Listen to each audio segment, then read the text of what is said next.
Hey everyone, welcome. You ever stop and think about something kind of wild? Why does nature, our universe, seem to follow the math that we write down?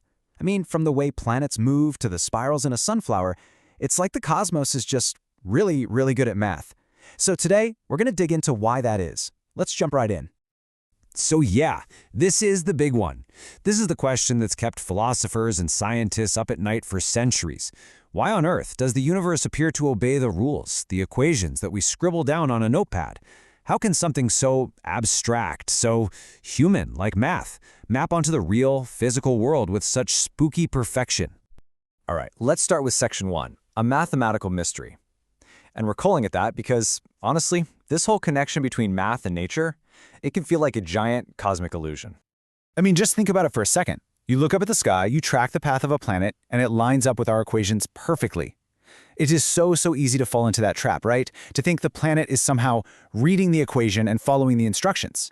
That perception, that's a powerful bias, and it's what makes us scratch our heads and go, wait, how did the universe get so good at calculus? Okay, so if our perception is getting a little skewed, then what's the real source of truth here?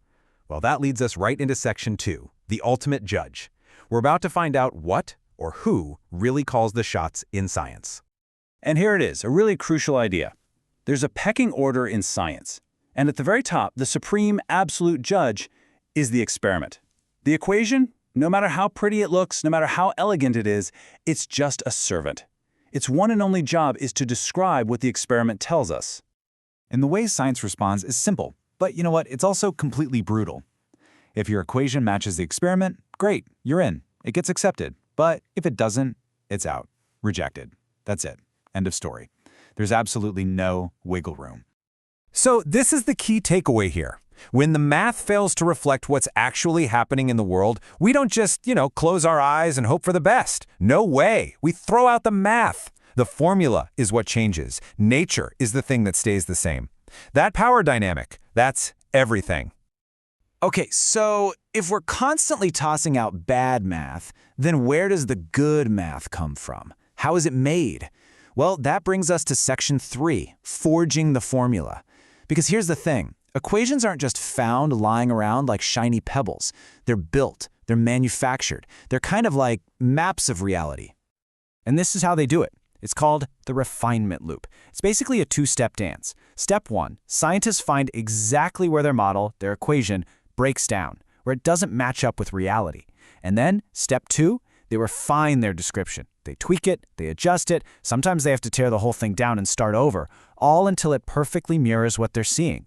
It's this non-stop, relentless cycle of trial, error, and correction. And it's only by going through that grueling loop again and again that an equation really earns its keep. It has to prove itself in 3 ways.